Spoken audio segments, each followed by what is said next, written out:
Dear friends, I am really obliged and thankful to Physician Forum of India, especially Dr. Chauhan and his team, to give me yet another chance to moderate this session. I am feeling glad to introduce a senior nephrologist, Dr. PP Verma. I am given in the brief that he is having experience of 37 years. Dr. Verma sir, I feel you are more than 40 years at least of experience as per your biodata. Very good. And he has been attached to Maulana Azad, AFMC and P K Sachdeva. All these so prestigious institutes. He has been honorary surgeon to President of India. He is the one who started renal transplant program at Command Hospital in Pune and Kolkata. So has been working with Primus Hospital also, which we know. And he has been awarded so many awards and recognitions. Topic diabetic nephropathy. When we were students, we knew that every diabetic is bound to have nephropathy. Maybe now we can halt it or prevent it better. We never had SGLT2 like molecules earlier.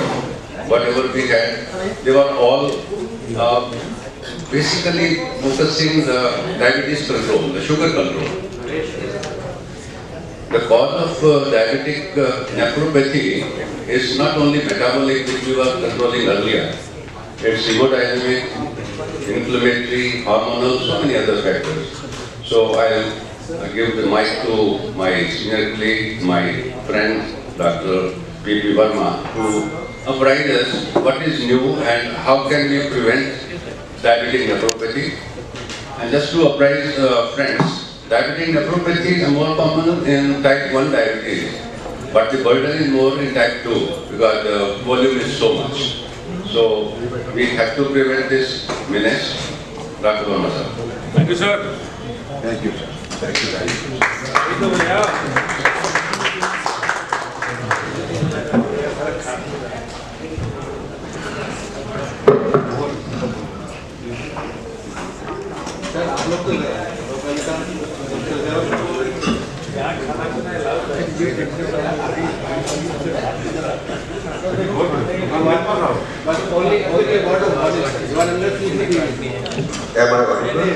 Hello, beta.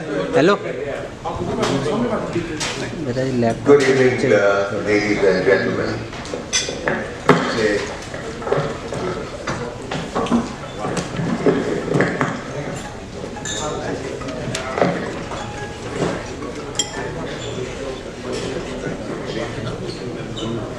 It's an honor to be invited here, and Professor Kalra, my gratitude for the kind words you use. I'm a Molanian, I'm a proud Molanian, and as has been conveyed, I went for MD to AFMC for the Joint Army, and then for nephrology I went to P K Sachdeva. Well, that is beside. Today we are talking about, I am impressed by this forum, and congratulations to the patron and all the dignitaries who are here. I have never seen that any non-stop CMEs being held 9:45. This is very creditable, and it will be my humble request, make me also member of this. I see in Sarvoda enclave here only, so I'm your neighbor from here. Very close. Yeah. So anyway, coming to the topic, I don't know how many minutes you give me, so I'll go 20 minutes. 20 minutes. All right. Can be 22, 23? Yes, sir. Yes. All right. 22.2, sir. So anyway, we are talking about diabetic kidney disease. If you look at the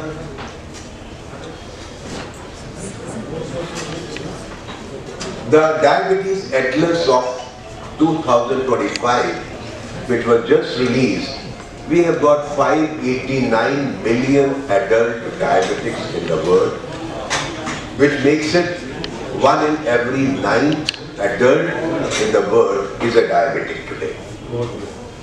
It goes without saying that over 250 million people worldwide are unaware, almost what you find, half the people are unaware that they are diabetic. Important to know that 3 of the 4 diabetics, as per the International Diabetic Federation, are living in low or low middle countries. And over 50% are not aware of their disease. Logically, if you talk of kidney failure or kidney disease, diabetes remains the #1 cause of kidney failure. World over, 40 to 50% of all CKD patients globally are due to diabetes. Another 20 to 25% are due to hypertension, and rest 25 to 30% are due to glomerulonephritis, or stone disease, or cystic disease, etc. So diabetes remains the leading cause of kidney failure. If you talk of, despite, as Dr. Kalra was mentioning, despite glycemic and BP treatment, you will find 1/3 of the diabetics will develop kidney disease. This is what we say, whatever you may do. You may do the best of the possible glycemic control, you may control the blood pressure, whatever. 1/3 are going to develop what we call diabetic kidney disease. Now, this is only just to say that if a person has got no diabetes, vis-a-vis diabetes, the risk is 2 times. If a person has got the CKD, the risk of cardiovascular mortality becomes 3 times. And if a person has got kidney disease and diabetes, the risk is 6 times. So it keeps multiplying as we have that. What is diabetic kidney disease? Diabetic kidney disease is the umbrella term. That everything under diabetes is included. That means diabetic glomerular disease, what we call diabetic nephropathy. It may be diabetic tubular disease, it may be just blood vessel involvement, it may be infection. So diabetic kidney disease is an umbrella term, whereas diabetic nephropathy confines to glomerular involvement in the diabetes. So therefore diabetic kidney disease may not be associated with proteinuria. But if you talk of diabetic nephropathy, that will be associated with proteinuria or reduced GFR. That, I think this is not coming clearly. Diabetic nephropathy typically will involve 1, that there is proteinuria. Number 2, the GFR is low. 3rd, hypertension. So all the 3 things are generally there when we talk that a person has got diabetic nephropathy. A word about proteinuria, some people do ask that we all know that we throw out less than 150 milligram of protein every day. Out of this, majority is 10 horsepower protein, 2/3 of that to be precise, albumin, immunoglobulin, light chains, beta-2, etc., etc. And we generally do UPCR, the urine protein creatinine ratio. Previously we used to collect urine, as I said the last one, 24-hour urinary protein, but 65% of the times the world literature shows the collection is faulty, our collection is incomplete. Therefore, we have resorted to UPCR or UACR. So UPCR is urine protein creatinine ratio. Normally in the labs you say it is less than 0.2. 150 milligram, or that should say 200 milligram divided by 1000, 0.2, less than 0.2. When we talk of albuminuria, albumin is a part of these proteins. Generally we throw out 5 to 10 milligram, but always less than 30 milligram. So therefore that we say that the normal albumin excretion is 30 milligram or below. So if you take UACR, you are talking about urine albumin creatinine ratio. So whenever a person has got very low protein excretion in diabetes, look for UACR, not UPCR. Because you are looking for specifically albumin. But if the protein excretion is significant or too much, you can do UPCR also. Still, the gold standard is always 24-hour fluidity protein, which we are not doing these days. But if somebody is doing appropriately, correctly, this is the gold standard. Now, sir asked me that I should mention the stages of diabetic kidney disease. Two things as you see in this graph. What we say, one is that a person is having, initially GFR goes up, there is a hyperfiltration, and then from stage 3 GFR starts going down in diabetic nephropathy. And second, this is the protein excretion which keeps going up and up. So when we say stage 1 or 2, they are pre-incipient diabetic nephropathy. So there's stage 1 and 2, there is hyperfiltration. GFR, which is normally 120, it may become 150, 170, 180. And after stage 3, when the proteinuria starts, the GFR starts going down. Whereas proteinuria is gradually increasing. What we see normally is in stage 3, the proteinuria starts. Secondly, I want to deplore the term, many times you use the term microalbuminuria. There is nothing called microalbuminuria. You have to use the term albuminuria only. Previously, people used to say microalbuminuria is very small amount of albumin, but there is nothing called microalbumin. It is albumin only. So you have to use the term albuminuria. I have purposely written microalbuminuria just to deplore the term. And stage 4 is overt nephropathy, then there is a proteinuria, significant proteinuria, and finally is the end-stage kidney failure.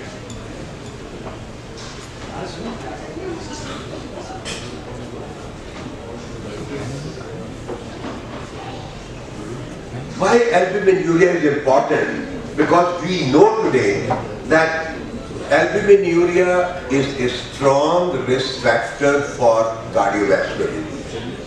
Albumin will only leak out if there is an endothelial damage. So it is a marker of endothelial damage. So if the endothelium is damaged, logically from there the atherosclerotic plaque will start.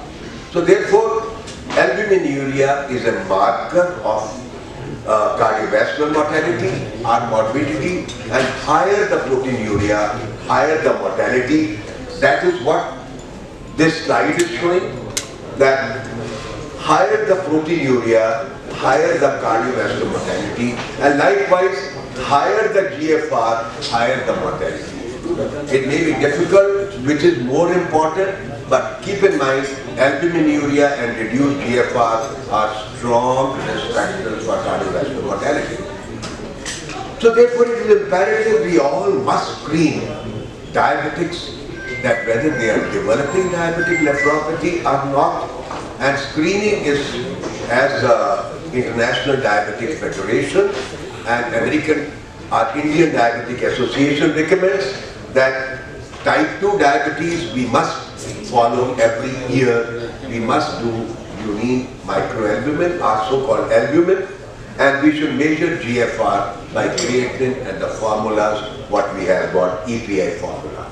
This should be done in type 1 diabetes 5 years after the onset of diabetes. In type 2 diabetes, what we commonly see every year, we must see if there is a proteinuria or not and how is the GFR. Only 2 tests are required. The stick, keep in mind, the stick only measures albumin.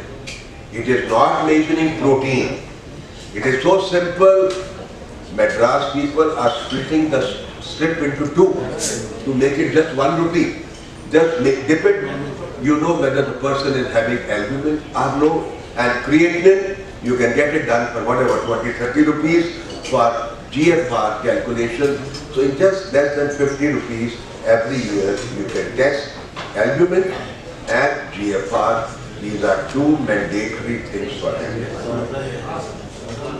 And when should you send a patient to nephrologist? Sometimes physicians think, मैं खुद ही manage करूँगा, why should I send to nephrologist? Nephrologist को आप भेज दिया, patient will never come back to me.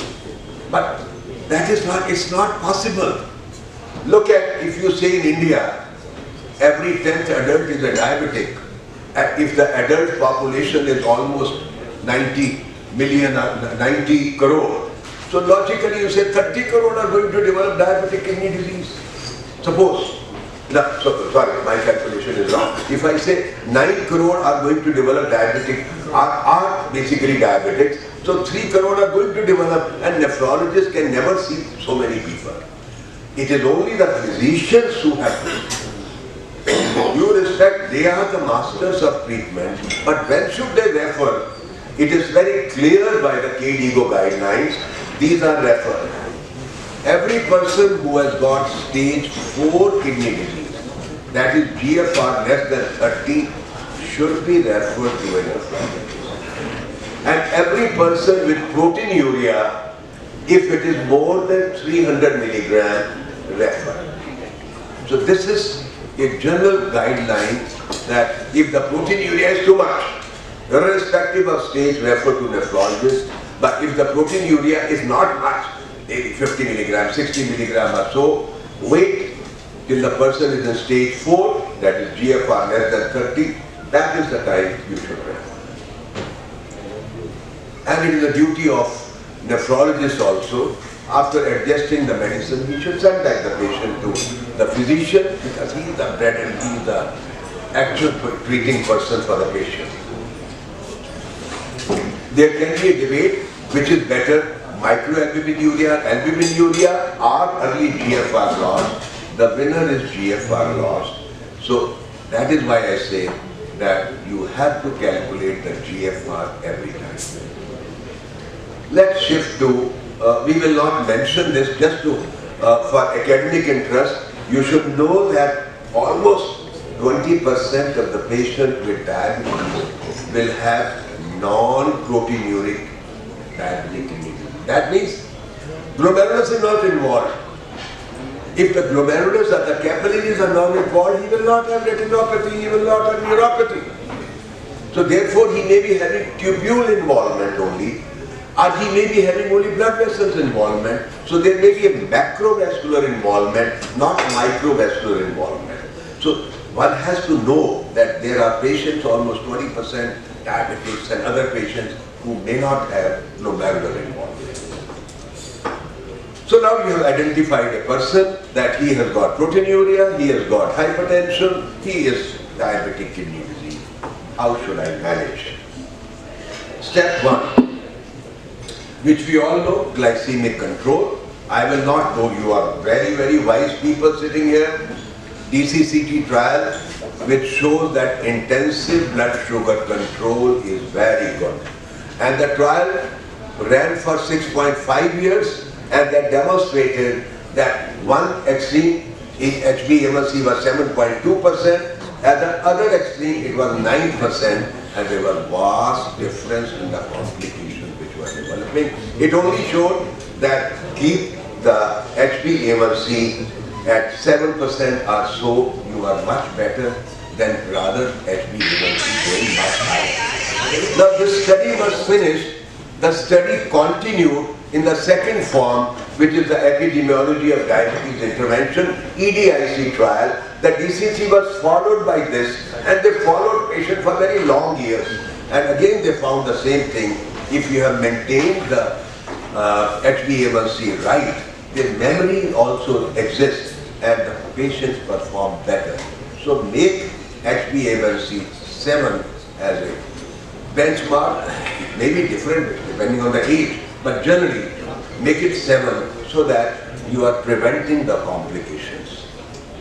And this was the United Kingdom UK PDC trial, which again showed that for every 0.9 HbA1c reduction, you can prevent the development of diabetic nephropathy or neuropathy by almost 15 to 25%. So HbA1c, but keep in mind one thing, important.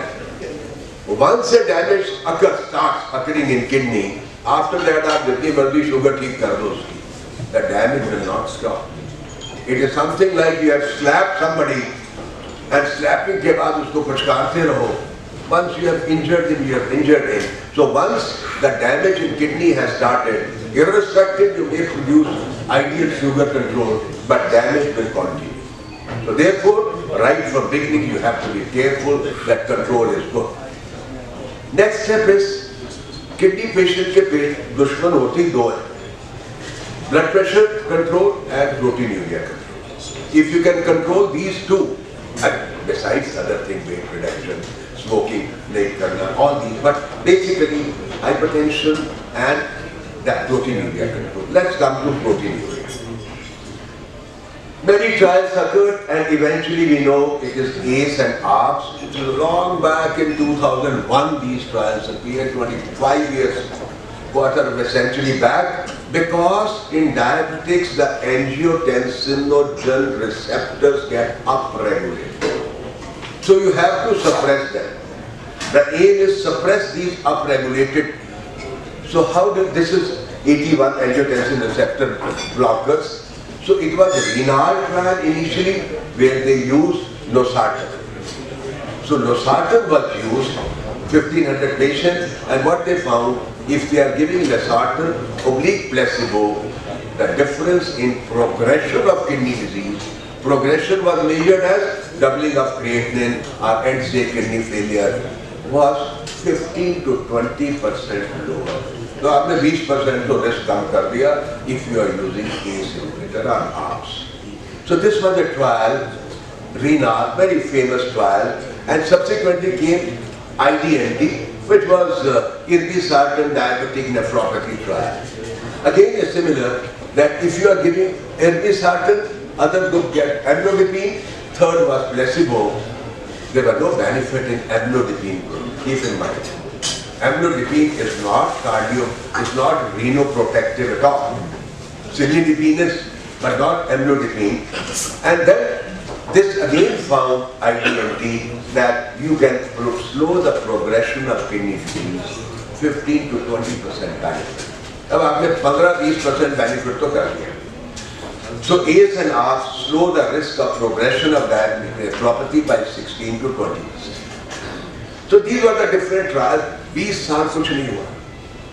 We all were giving ACE and ARBs. It was only last 4-5 years. I think 2019 the Credence trial came, 2020-21 DAPA came, and then EMPA came. So these three trials possibly have been the greatest inventions in this century. And all these gliflozins, what they did, I'm just touching one trial, DAPA CKD trial. 4,000 people, 2,000 given DAPA, 2,000 given placebo. What is the criteria? GFR 25 to 75 and endpoint 50% GFR drop, end-stage kidney failure or cardiovascular death, both cardiovascular and kidney problem. And what you find that by giving this, almost you are reducing the risk by almost 30 to 40%. Very significant. ACE ARBs were doing 15 to 20%. So they are reducing the risk by 30 to 40%. Look at this. This is diabetics, 36% relative risk reduction, and non-diabetics, 50%. So both of these groups, because DAPA took almost 45% patients were non-diabetic, both the patients were there, and you find in diabetics as well as non-diabetics, gliflozins, if they had proteinuria, it reduced the risk of progression of kidney disease. Wonderful drugs. Today, and logically we know that all the guidelines recommend this as number one drug for medieval. How does it act? I will not go because the time is small. So whether tubular feedback, we can talk if somebody is interested. But keep in mind always that whenever you start DAPA or EMPA, the difference was Credence trial, they took patient with GFR up to 30. DAPA trial took the patient up to GFR 25. EMPA trial took patient up to GFR 20. So today, it is a guideline is, if the GFR is up to 20, you can start gliflozins. But keep in mind, whenever you are starting, look at the time frame. These are months. Within a week or 2 weeks, his GFR is going to fall. because this is acting on afferent arteriole and the blood flow will come down, the pressure will come down. You know, A's and ARBs are acting on efferent arteriole, they dilate that, and these are acting on afferent arteriole, they will dilate that, so the blood flow will come down. Hemodynamic effect, many times patient feel, doctor साहब क्या दे दिया ma'am, जब से आपने दवाई दी creatinine और खराब हो गई. So sometimes wrong, but we try to stop it. GFR comes back to normal. We tell patient, now you are all right. Now we can restart that. So hemodynamic effect, but whenever you are giving, tell patients by creatinine बढ़ सकती है. So keep in mind that. So that is what you given ACE and ARB. The risk reduction is 20%. You have given Credence trial or DAPA trial, the risk reduction another 30-40%. So आपने 60% तो risk reduction कर दिया कि progression ना हो, but still 40% risk of progression is still there. What do you do then? Well, then SGLT reduce the risk, we know that. This is an interesting paper which came that if you are starting when the GFR is pretty high, you can save so many dialysis or you can potential delay in kidney failure by 26 years. Even if you are starting at 30, you can prevent the development of kidney failure by 9 years. So you are giving a tremendous benefit to the patient by starting. Now, this is fine. So that is only saying that if there is no treatment, suppose you are to get to dialysis by 7 years, if you start late, you can still delay the dialysis by 2 years. If you start early, you can delay further. So start early if you have to start early. Now let's come to, these are the guidelines. 1A guidelines. Any person with CKD, diabetes, GFR more than 20, proteinuria, start it. Any person with CKD and heart failure, irrespective of albuminuria, give it. Today, for heart failure, this is also again #1 drug. These are 1A recommendations. Again, this one, I only want to highlight, which many people ask. This is the group EMPA trial, group with GFR 20 to 45 with no albuminuria. Is it beneficial there? 21% of EMPA patients, there were again 6,000 patients in EMPA trial, that 21% of them were not having proteinuria, or less than normal, let me say, less than 200 milligrams, which was the guideline. But despite that, these patients benefited and their progression also got slowed. So that is a study which possibly saying कि भाई अगर proteinuria नहीं भी है, वो diabetic भी है, the progression still will get slowed. More work is required in this direction. People are working in more trials, but this is the data as of today. So as Professor Kalra was mentioning, it is not only hemodynamic effect. You control the metabolic effect. आपने sugar control कर दी. Hemodynamic effect, आपने ASAP दे दी, आपने SGLT2 they the. What about the inflammation and fibrosis? That has not been touched. So this is where the finerenone plays. Finerenone causes decreased inflammation and it causes less fibrosis, TGF-beta. So it is suppressing that. That is the advantage of finerenone. Look at this. So this is acting on this aldosterone. So it is stopping this. If you look at the trial, this was the renal I mentioned, this was the EDT, the Credence 4,000, DAPA 4,000, EMPA 6,000, and this trial had 13,000. Very robust data. So it had two trials, Fidelio and Figaro. Figaro was for cardiovascular, Fidelio was for kidney. And what they found eventually, that further almost 20% slowing of the progression of kidney disease. 18-20% आपने as से कर ली, 30-40% आपने SGLT2 से कर ली, and 20% got pillar 2 SGLT2, you have got pillar 3 Finrenol, which is benefit. Let's come to pillar 4 now. This is the semaglutide trial or the flow trial which came 2 years back, 23. This is flowing with semaglutide. We all know this is a very popular medicine today, and it is what? It is not. This is a trial which took, let's say, international double-blind trial, diabetics they took with heavy proteinuria, follow-up 3.4 years. What they find? Major kidney events got reduced. You are seeing that significantly, 24% reduction. Today, Moderator has come, but that is also for weight reduction, and that's pretty popular now today. I think every second person is getting Moderator, and the trial are more than 3 years. They have proven their benefit. So if you are giving semaglutide to these patients, again you are preventing the progression to kidney failure. So this is what they say, the first major kidney outcome. I'll just show you that here also you are protecting the kidney, major kidney disease, and this is the cardiovascular, both you are preventing. So sir, we have got today 4 pillars for preventing kidney failure. We have got A's and R's, we have got SGLT2, we have got non-steroidal MRAs, Finrenol, and we have got GLP-1 inhibitor. So 4 trials are there. What we are generally doing, A's and R's दीजिए, proteinuria कभी भी है, पूरा कम नहीं हुआ, पूरा कम मतलब होता है, if you reduce proteinuria by 30%, you are reducing the cardiovascular mortality by 27%.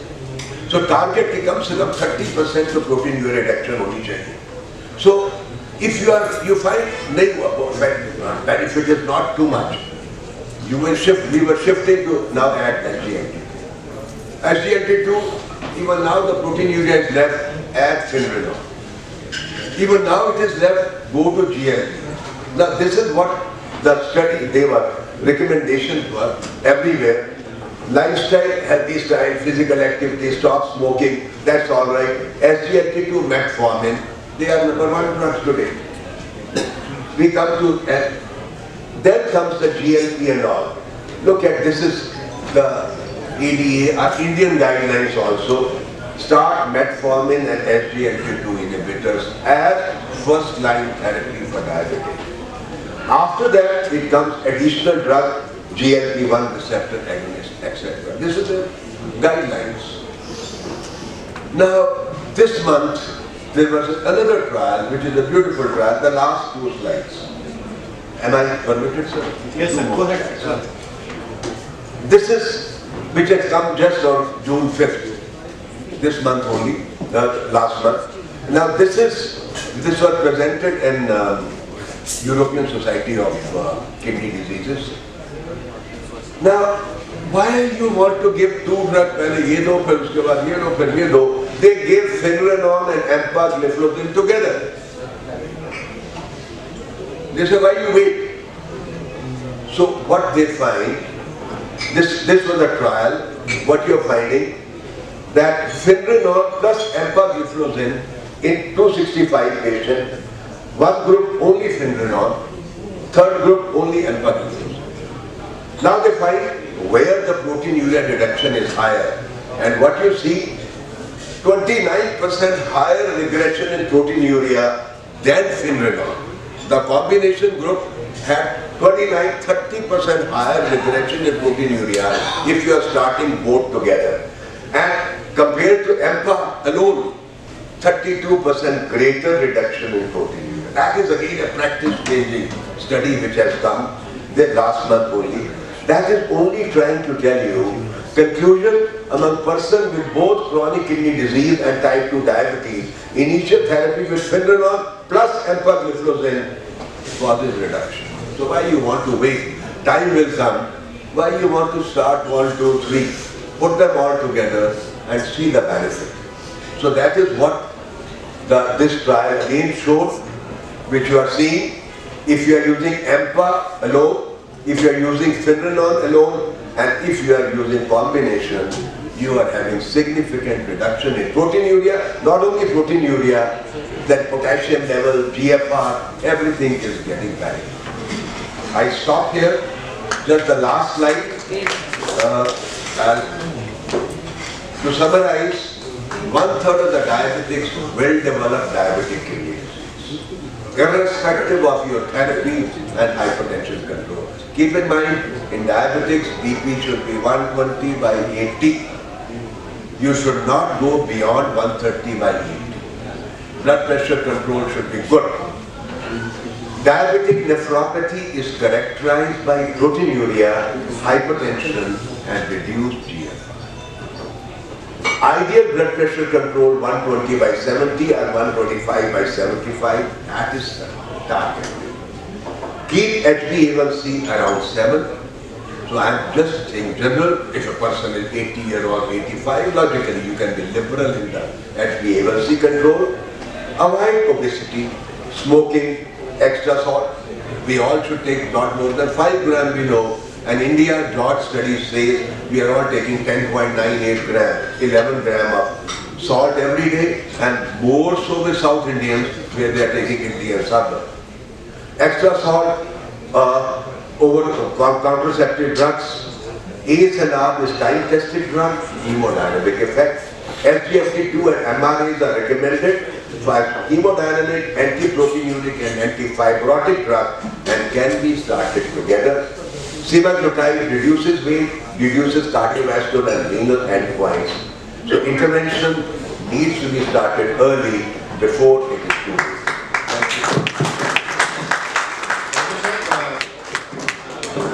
We will have the question answer session here. And I would then request Dr. Kalra to join here. I would now give it to Dr. Mita to introduce her second speaker and to take this hearing forward.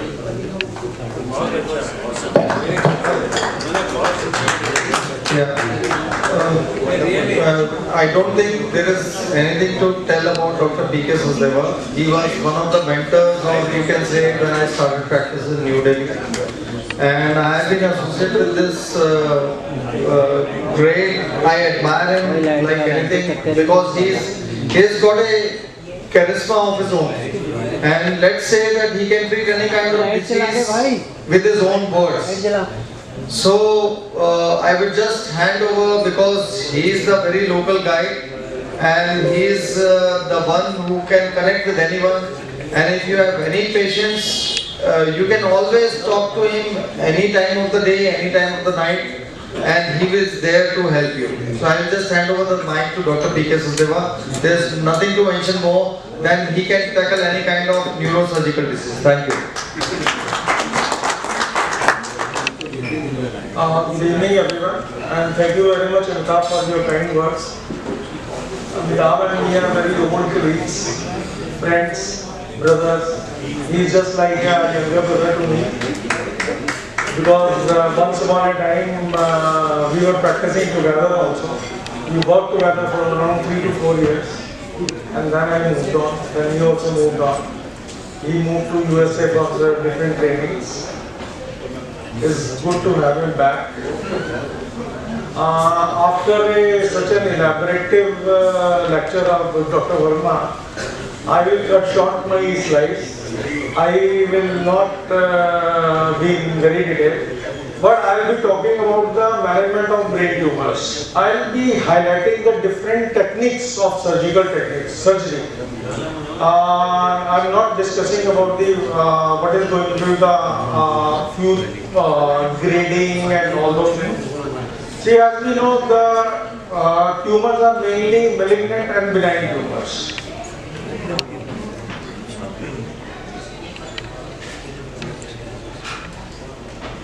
See, in brain also, there are either malignant tumors or benign tumors. Benign tumors are mainly meningiomas and malignant tumors are mainly gliomas. Another variety of malignant tumor is, which is a metastatic lesion, which goes from other parts of the body to the brain. And And the management, I see, with my experience, I say the management is different for every kind of patients. You cannot go with the same line of treatment. Although the grossly it remains same, but sometimes you need to do the variation. I think Dr. Bora will agree with me. Sometimes because there is too much of development in medical oncology now. Surgical techniques have improved, surgical diagnosis have improved, and definitely glioblastoma, when you were doing MCF, the survival was only 6 months. You just do radiation and there was no treatment.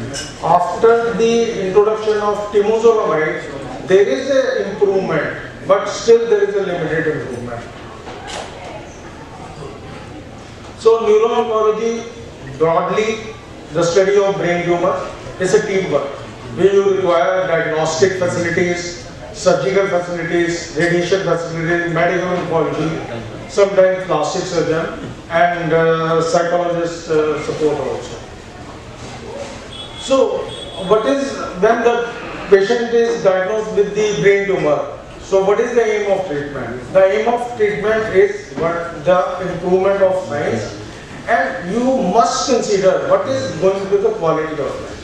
So, the treatment line, it varies from patient to patient, or everything depends on the location of the tumor, site of the tumor, and what is the type of the tumor, and the age of the tumor, and what is the performance score of the patient. The treatment varies according to that. So, whenever the tumor is diagnosed, the basic treatment is craniotomy and excision of the tumor. But the type of craniotomy has improved over a period of time. First, the diagnosis used to be made only on the basis of angiogram. Then the CT has come. CT had put some refinement in the diagnosis. Then the MRI has come. MRI, there are different aspects of MRI which are done. And then gradually the surgical technique has also improved after the diagnostic facilities. There are different kind of procedures which can be done. I'll just highlight the type of surgical procedure. And what we are doing today, we are doing almost all the surgery under navigation. So what is the purpose of navigation? Is navigation, with using the navigation, you can be very accurate. You will just make a small craniotomy over a tumor, you excise the whole tumor, and then you come out with this, and you will barely touch the normal brain by using the navigation. You just keep on navigating the thing, and this is the system we are using. It's a pattern based system, and accuracy is almost 99%. These are the different images. When you are removing the tumor, and you just put a probe and you can see where I am, how much tumor I have removed. You can be very careful while removing the tumor from the irrelevant areas of the brain. These are the few images I have taken. And then there is a awake craniotomy. Whenever you come across a tumor which is located at the very critical area of the brain, or motor area of the brain, or speech area of the brain, first it should be diagnosed with the hypofunctional MRI. And then you do the surgery.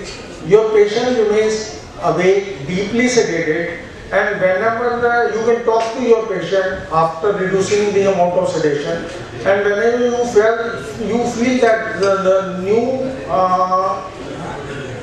weakness or there is a defect in the speech, you can stop your surgery, and the rest of the tumor can be treated with radiotherapy and chemotherapy.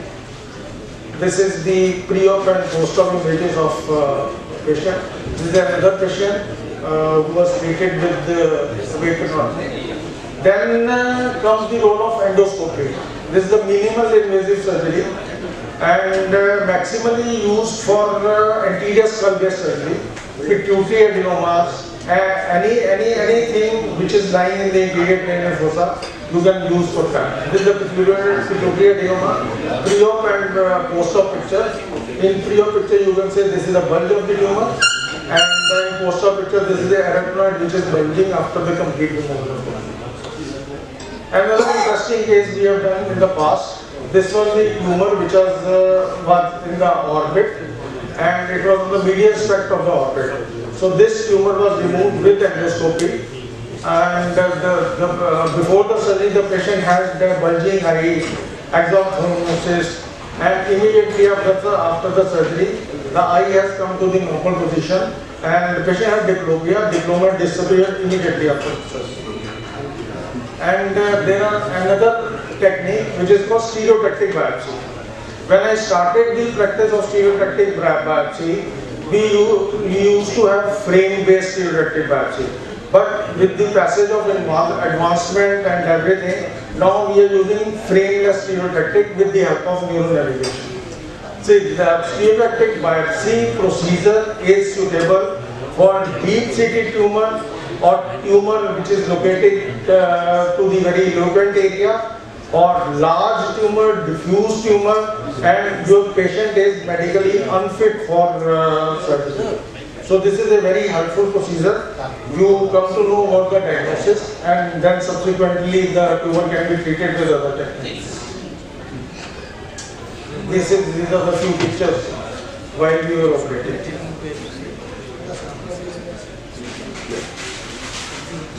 This is another case.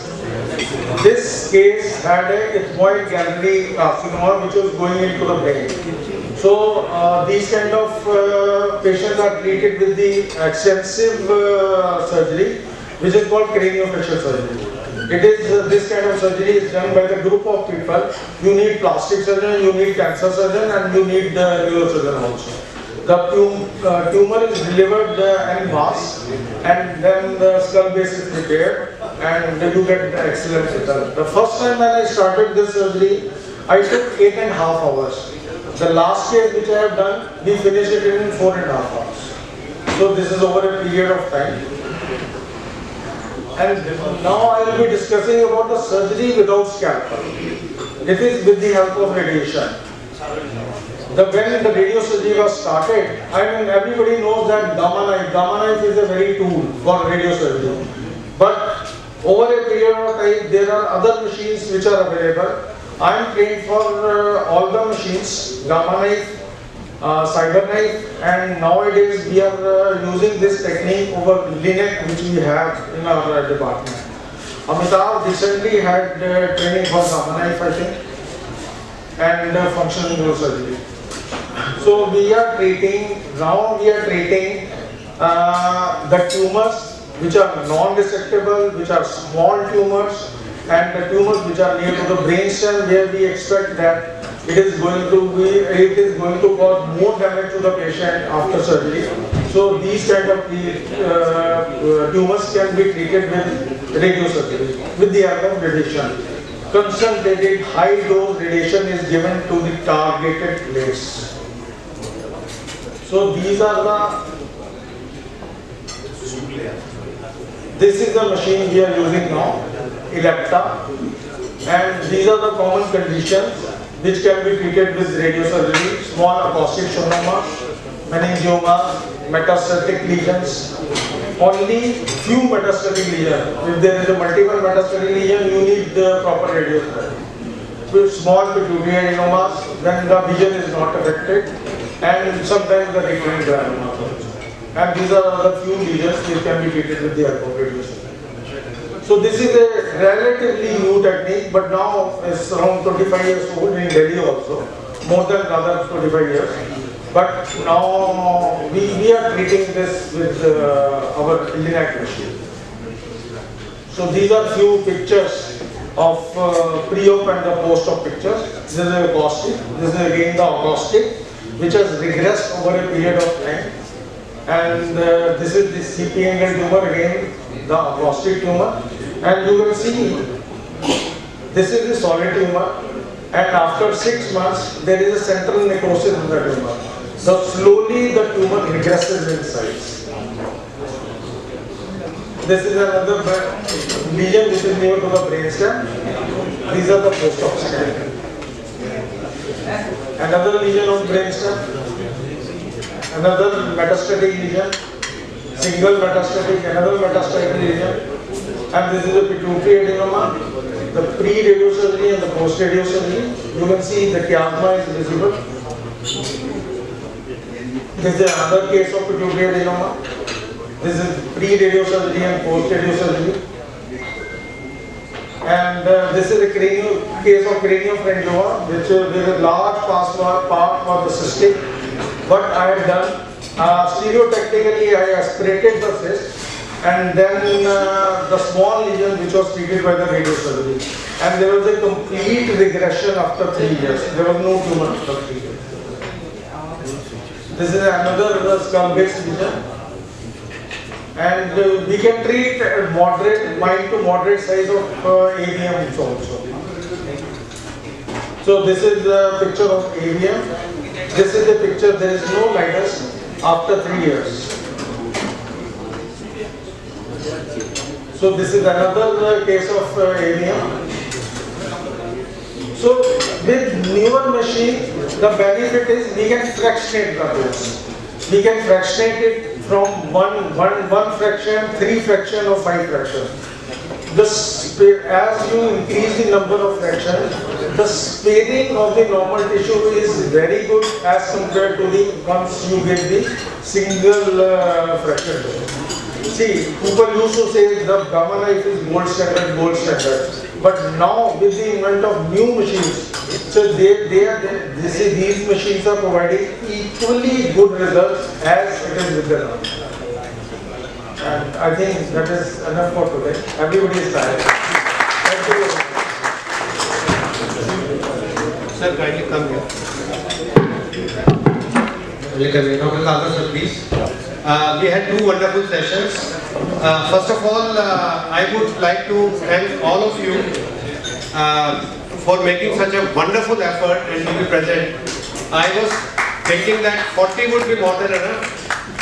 We are actually 54. So, I mean, my heartfelt gratitude to all of you goes to show your devotion and dedication to the academics in this forum. So, please sit here. Kindly sit here. We had 2 wonderful sessions, as I said, and I think I heard one of the best lectures on diabetic kidney disease. Actually, I was wondering, Dr. Verma sir did not start with the cases, but the way he built up with the trials, with ACE, ARBs, with IDNT and renal, and then he came over to trials with SGLT2 inhibitors, starting with Credence and then moving on to DAPA-CKD.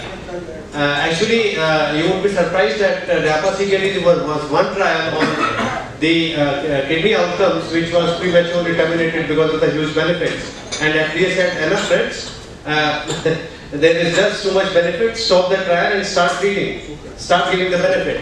And then we came with Amparag, and if you would have seen carefully, and many of you are very keen students like Dr. Tulsi sir, as you move from Credence to EMPA kidney trial, the EGFR value started coming down. It was 30 with Credence, it was 25 with DAPA-CKD, and we are now treating as low as 20, and you never know.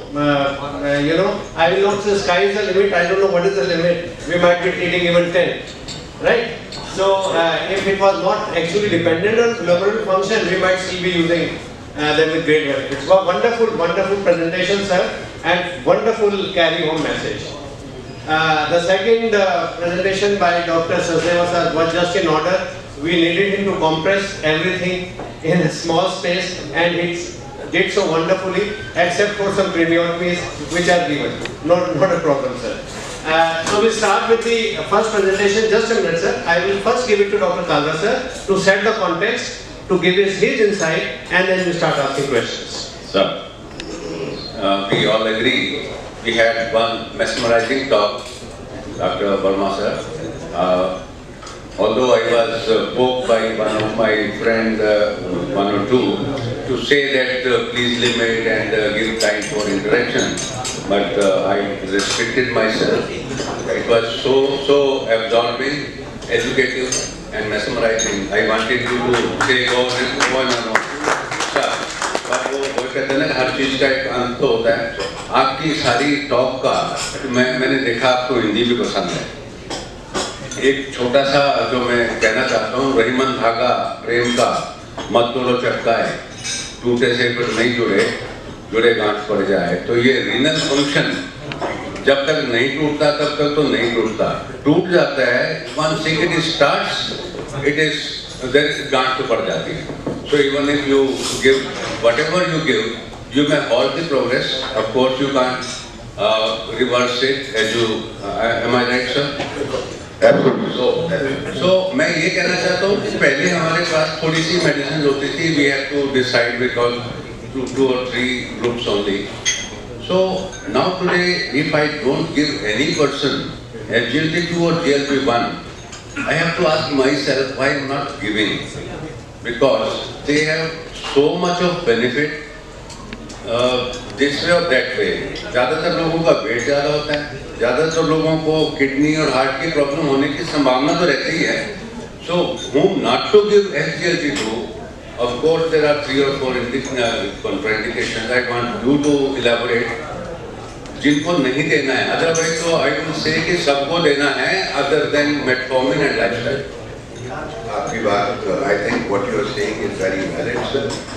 The trial did not take patients like who are immunosuppressed, who have been on steroids, who have been immunocompromised, patients who have got ADPKD, patients who have got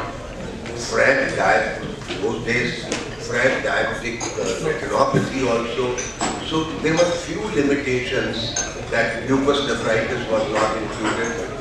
As you said, ADPKD, lupus, these were not included that time. But that does not mean that the benefit is not to them. Again, as has been pointed out, the trials are on now to take patients up to GFR 10, not 10. There are people who want to take patients who are on dialysis. But keep in mind that the action is on proximal tubule. That is stopping the absorption of glucose. So there should be some proximal tubule to act.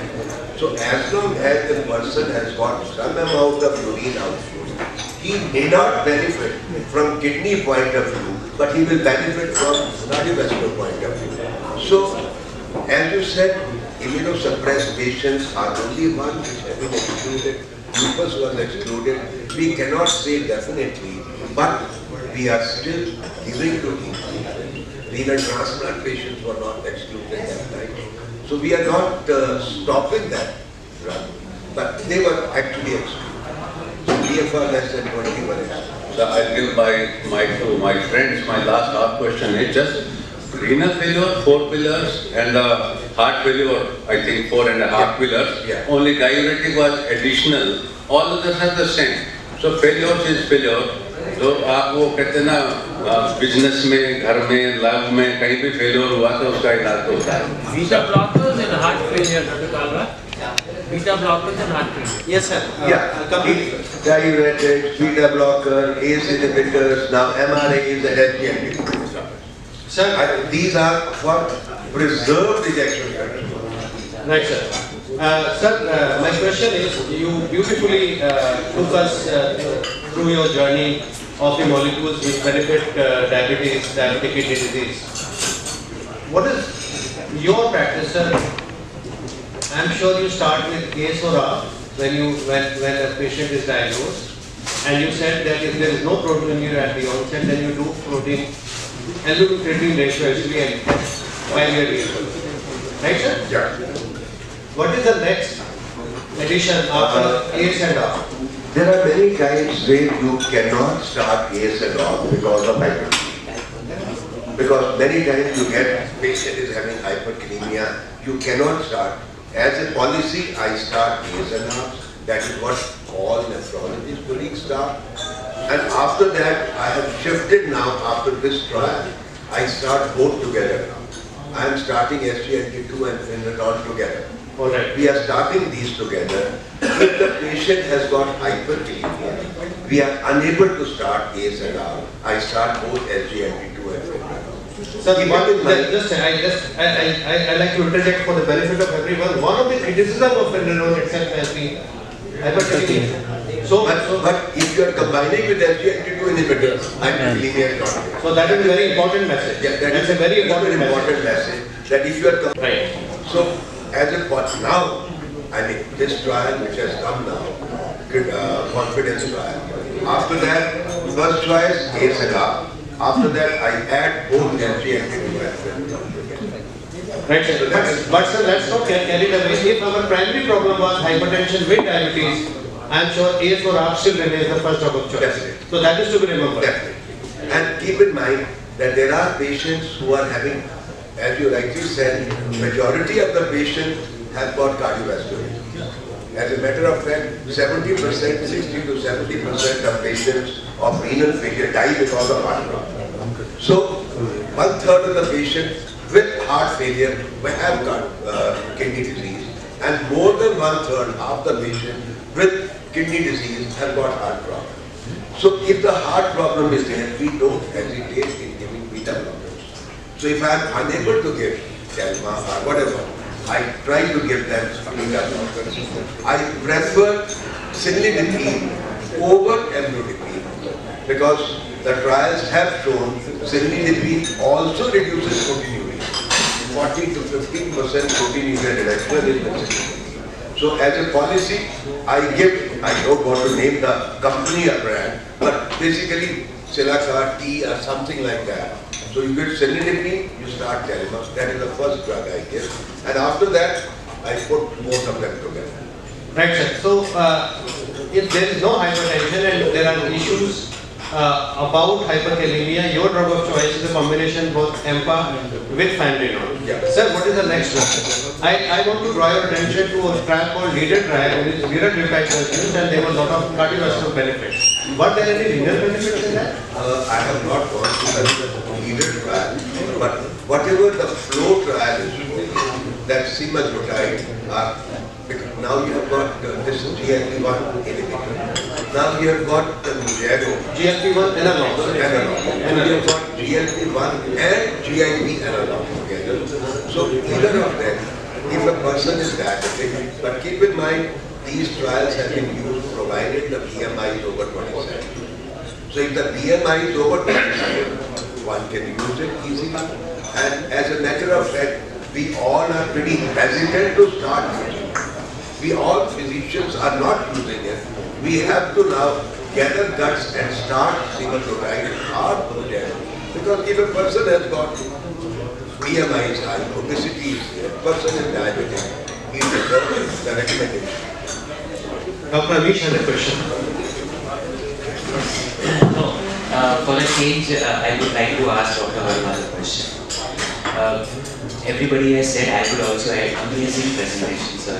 Very rarely we see these type of presentations. Two questions. One, the flow trial, semaglutide. I'm not a nephrologist, so I would just put on the slide which you had shown. In a Kaplan-Meier graph, there is a bottom line which is called as number at rest. These are the patients who have still not achieved any event or the primary endpoint. In a flow trial, I know semaglutide was approved by FDA in January 2025, but I have a criticism for that. At the end of 3 years, 1,000 patients out of 1,700 in each arm had not achieved event. No statistician would ever call it a mature trial, but people have approved. So I would like to know, is the nephrology world different from oncology world where you jump at the first positive thing and change your practice, or do you go for the maturity of the trial? Second, same point, similar point. You said you would change your practice in empagliflozin and finerenone. The end point in the NEJM article which you have shown, at the end of 180 days, there is nothing to do with whether it delays the dialysis, whether it delays the transplant. Just on 180-day primary endpoint, you said you are ready to change your practice. Just I wanted to be enlightened on these topics. The comments about flow, I am very poor in statistics. I will not comment on that. Certainly, you have told a very wise step that one trial should not change your practice, which is valid. But flow trial and again the other trials for obesity or diabetes are effective. So, as far as diabetes and obesity is concerned, I will be inclined to use GLP-1 analogs. But as long as what you are saying is about this confidence trial, I fully agree. They only demonstrated there is a regression of albuminuria. They have, the chart also shows that GFR slope has come down. But I fully agree with you. This may be premature to change your practice, but the only thing why I am using these combinations, because as very rightly mentioned, the risk of hyperkalemia is not there. But Finradol, though of course the trial Fidelio showed that hyperkalemia is in a minority of people, 6.9% or something, and if you are using along with that, the risk is 1.2 or some percent. So that is the benefit that hyperkalemia thing is not there. But I fully agree that it's been premature to change practice with one single. You have shown 4 group of drugs for diabetic nephropathy. Is it for non-diabetic nephropathy also 4 group of drugs like hypertensive nephropathy or glomerulonephritis induced nephropathy? Because two of the drugs you have usually anti-diabetic. One is SGLT inhibitor and secondly I think is semaglutide. SGLT1. Sir, a person is whether he is a diabetic nephropathy or non-diabetic nephropathy. The 3 pillars remain the same. If a person, because if you see the DAPA or EMPA trial, credence took all diabetics. But DAPA and EMPA trial, lot number of patients, percentage maybe 45-55%, were non-diabetics. And when they have analyzed the non-diabetics, many of them IgA nephropathy or other glomerular diseases, the benefit is there also. Significant benefit is there also. So even if a person is non-diabetic kidney disease, but he has proteinuria, that is essential. If there is proteinuria, irrespective of etiology, diabetes or not diabetes, these drugs are going to reduce proteinuria. And talking about Finradol, it is certainly going to reduce inflammation and the fibrosis. So first 3 drugs will remain, 4th is not. When we talk of GLP-1 agonist, no. Certainly first 3 drugs will remain. But GLP-1 agonist is also given for non-diabetics in obese people to reduce weight. That's what I'm saying. But the limitation there is obese patients because the trial only took non-diabetic also, but obese over 27. So if there is obesity, that's a different thing. But first 3 drugs will remain. Then Finradol causes hyperkalemia. So can you add, you have told one method to use with SGLT inhibitor. Can you use potassium chelating agents so that more patients can be benefited? Definitely. At the moment we don't have those drugs because whatever we have got K-bind or something, which is bad. I don't recommend that K-bind should be used for more than a couple of days because it causes chronic ulceration. FDA has banned its use along with people who are using with laxative. They have banned the use FDA. But Localma, which is coming, that is, oxytrisilicate, that is a potassium binding drug, which is coming possibly in October, November in India by AstraZeneca. That will be used. That will give the best benefit of ACE and ARBs. Because ACE and ARB when you can't use because of hyperkalemia, if you have got potassium binding drug, that will benefit them. So to give the benefit of that, I think those will be the drugs. But at present, unfortunately, besides diabetes, we don't have. Dr. Sen Gupta, sir. Thank you, sir, for two very illuminating lectures. Where Dr. Amish has said, I thoroughly agree with him, and maybe we are jumping the gun a little earlier. And there are, apprehensions of non-arthritic ischemic optic neuropathy with semaglutide and the other GLP-1 receptor agonists, which may be there in the future. So maybe we would have to tread a little more carefully. Secondly, like sir, you were mentioning credence, which showed renal protection and renal benefits for the first time. But now we know that credence with canagliflozin, we don't have canagliflozin anymore in the country. So there is more to what meets the eye. Lastly, I personally am a little skeptical about when we talk about SGLT2 inhibitor action. As the filtration goes down and the basic glucosuric effect and the potassium and the sodium lowering effects go down as the filtration goes down, I really don't know how much of cardiovascular benefit would be there when we are looking at a situation of an EGFR less than 20 or 25, what is now promulgated. The current indications still stand at 30 for practical usage. So there's a much larger story which would be there in times to come, and which would be there with our practical experience to know what else is going on.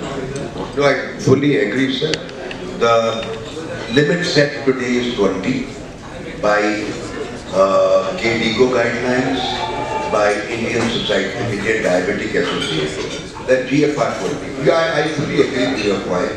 Credence is gone, but what is happening is that what the trials are on for GFR up to 10, below 20. Time will tell whether this much of benefit will be there or not. But at the moment, it is 20. The guidelines recommend 20. Yes. Yeah, it will be predominant cardiovascular. Entire geography was based on some kind of a filtration which is happening till about 40. So when it has gone down to that extent, how can we assess in terms of quantification how much of cardiovascular benefit is going to accrue and by? And we know that when you are looking at end-stage kidney disease or which you are master, he is already on multiple things and insulin. So, it becomes a kind of difficult issue in terms of commenting on what. I fully agree. Very wisely said, sir. I respect your comment that way. Fully respect your comment, but let's see what the trials say. Dr. Sarat Gopal is a pediatric gastroenterologist. Thank you, Dr. Sushil. We've had an excellent session today. We've had Dr. Sachdeva presenting. We've had Dr. Verma presenting. First, I'll start with Dr. Sachdeva. Dr. Sachdeva, I have no knowledge of your presentation because as a pediatric gastroenterologist, nothing was my field. But I really enjoyed your presentation. Both the presentations are fantastic. Just wanted to congratulate you. With Dr. Verma, I have a specific question. We are pediatricians, and I'm asking this question to you, sir, on the basis of I'm a pediatric gastroenterologist. We see a lot of celiac with type 1 DM, but that's a separate issue. I'm asking my question from the standpoint of all the general pediatricians. We have Dr. Ashok Chakravarti sitting here, he's the South Delhi IIT president. We have Dr. Segal right here, and we have Dr. Neel Kamal, and we have Dr. Bimal. They are all pediatricians. From a pediatric standpoint, type 1 DM is more important than type 2 DM. You will agree with that. When it comes to type 1 DM and diabetic nephropathy, what is the data? Number one, what's the data available? And what should we do from the standpoint of prevention? It's not my area. I'm speaking on their behalf. But from a celiac standpoint, that's not the purpose of the talk. So does your talk apply type 1 diabetes and nephropathy? That in short. I can't comment, to be honest. One more talk, sir. Yeah. Because all the trials have been for type 2, not for type 1. Yes, sir. So one can't comment how much applicable this will be. People were aware about ketoacidosis, people were skeptical about it, whatever.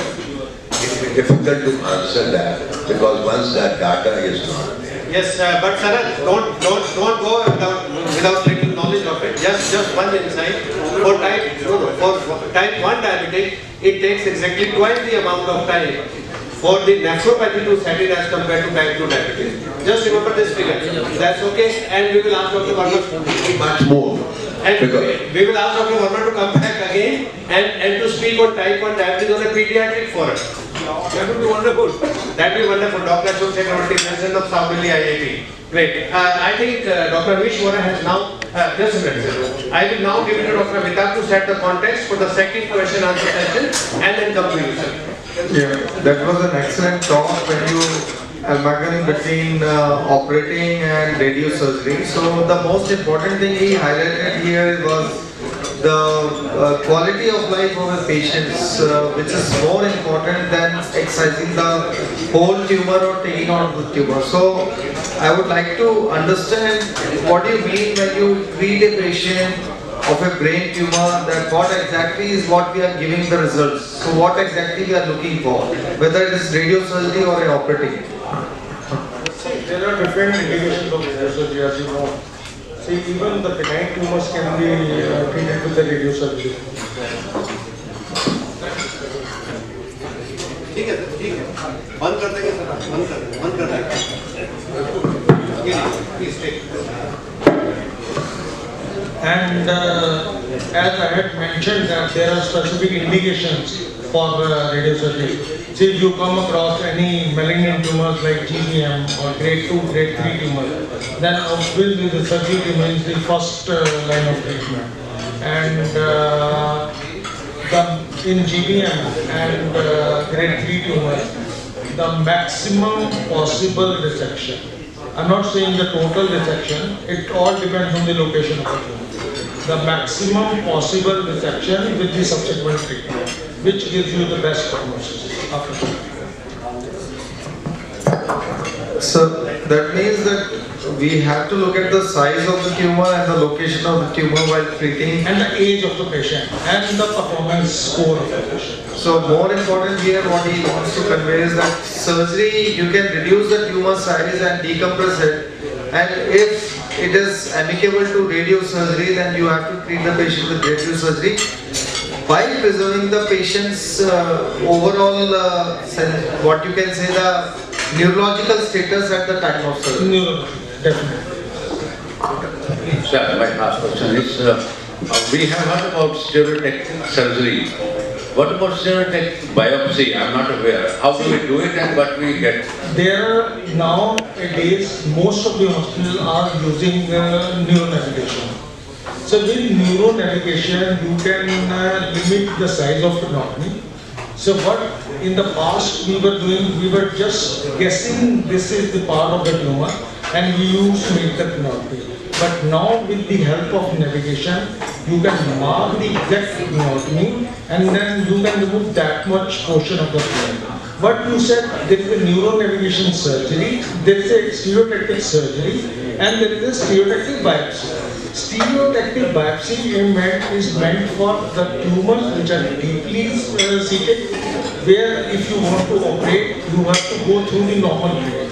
So for that you just put a needle, take a biopsy, make a diagnosis, and then subsequently subject the patient to further treatment.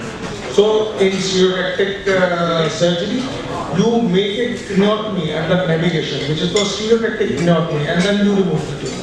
And constantly you navigate the tumor with the help of neuronavigation system. Dr. Amish Vora has a question. Just to clarify, I think the easy way you can say it's a GPS. So like a GPS, the stereotaxy means we are doing a GPS and we are localizing to the exact point where we want to take out the pathology.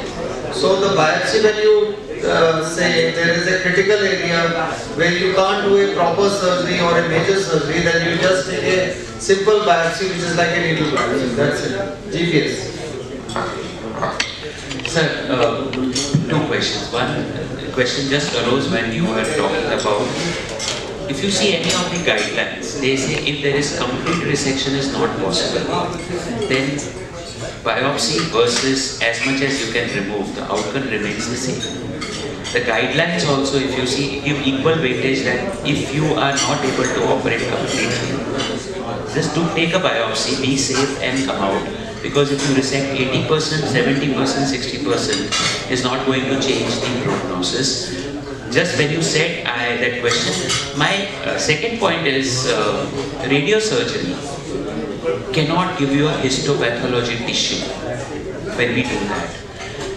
Last year, what medical oncologists had done to understand the NGS, the biology of the brain, they started doing biopsy frequently. It was found that 17% of patients had a different diagnosis than what diagnosed on MRI or CT. How comfortable in 2025 today, sir, you are doing radiosurgery without a tissue diagnosis? So I'll give you the answer of first question. As you said that you take a biopsy or there is a maximum possible resection. There is a definite benefit with the maximum possible resection. Number one, you get a tissue diagnosis. Number two, all the tumors, they create a pressure in the brain. By removing the maximum possible tumor, you are reducing the pressure on the brain. There is an immediate effect with the patient once you do the surgery. Suppose the patient has come in an unconscious state and you operate immediately and you do the resection, and sometimes you have to remove the bone flap. There is an immediately that the patient will wake up and the patient will start talking, depending on. So this is the benefit with the maximum possibility. And in GBM cases or grade 3 tumor cases, every individual needs a specialty. And that you have to decide with the location of the tumor, and you have to look at the status, neurological status of the patient. So still I follow that the maximum possible resection is needed. So but the second thing is, but where do we apply radiosurgery? At CP angle, maximum time at CP angle and pituitary. 99% of the times, these are the specified locations where no other tumor can be. Yes, 1%, yes, I agree with you. Multiple schwannomas, many a times people apply radiosurgery. Yeah. I asked how comfortable are you without tissue diagnosis in 2025 for radiotherapy? See, if I come across any tumor which is less than 3 centimeter and the pituitary which is not causing any effect. See, in this now the radiological techniques are so refined that they make a diagnosis most of the times. I'm not saying all the time. Yes, the chances of 5%, 7% error is always there. And that too you do it. See, CP angle and AVM is a definite diagnosis, which doesn't need any biopsy. And like in functional neurosurgery, if the patient of trigeminal neuralgia, you don't need any biopsy. In CP angle, with the radiology, you can determine whether this is a caustic schwannoma or it's a meningioma. And that's a radiological diagnosis. Even pituitary, you can see the sagittal films, you can see the coronal film, and you can make a diagnosis. Still, there is a 5% chances of error. Because recently I had operated one case. This case was little more than 3 centimeter tumor, and it was affecting the field. It was having a patient was having a field defect. So it turned out to be tuberculosis. It was not a pituitary. I will say that yes, in the past the people have treated CP angle tumors, and after that the patient didn't have any relief, and it turned out to be epidermal. Dr. Verma sir and Dr. Sachdeva sir, Dr. Tulsi has questions for both of you. Thank you, Dr. Chavan. So, wonderful presentations by the two wonderful speakers. Most of us probably would not know that General Verma also has a Sena medal, a Vishish Sena medal, and an Vishish Seva medal from the army. After 4 decades of nephrology practice, he is one of the finest nephrologists in the country today. So, General Verma sir, asking you about, you talked about all the 4 fantastic drugs that we have today, and there has been a resounding paradigm shift in the way you treat renal diseases, CKD, especially associated with diabetes, by the 4 fantastic drugs today. I want to ask you regarding the role of regenerative medicine. I'm talking about the to slow down or reverse the kidney damage by pancreas, islet cell transplant, and other stem cells. Talk us about this, sir. You are a transplant surgeon. Talk us about the islet cell transplant, sir. Thank you very much for your kind words, but you asked very difficult questions. So, what the people have seen that after pancreatic transplant or islet cell transplant, there is reversal of diabetic nephropathy. That is what people are saying. That whatever fibrosis and all was setting, there is reversal. And this is something like we were recently doing a person with diabetic nephropathy, and if you place this kidney, we got a cadaveric donor, it was a diabetic nephropathy. Many hospitals were skeptical that whether we should accept this kidney or not. But then there is an NEJM, there are case reports where diabetic kidney has been taken and put in a normal healthy person and the kidney becomes normal. So that is what you are saying. Absolutely. Yeah. Yes. That it can revert back. So that's the beauty of it. Sir, talk us also about the potential benefits of graft in the survival. Graft survival in patients on GLP-1 agonists. See, not only are they atherosclerotic vascular, the drugs, they also have anti-inflammatory effects. So, a recent research article talked about the GLP-1 agonists in graft survival. So, if you have a transplant, a kidney transplant, or you'd like to give a GLP-1, especially in patients who are obese and for graft survival, because of its anti-inflammatory effects. Tell us about this, the graft survival. I would be able to tell that yes, it is going to be beneficial. It is going to, especially only in these people, because the recommendation is only in these people. So if you are giving, the benefit will be there, but I have not gone through the literature that how much benefit will come in that. But again, very interesting question. Thank you, sir. To Dr. Sachdeva, sir. Great talk.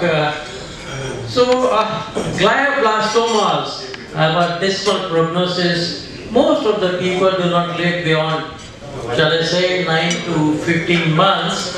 But a recent research article talked about the TT fields combined with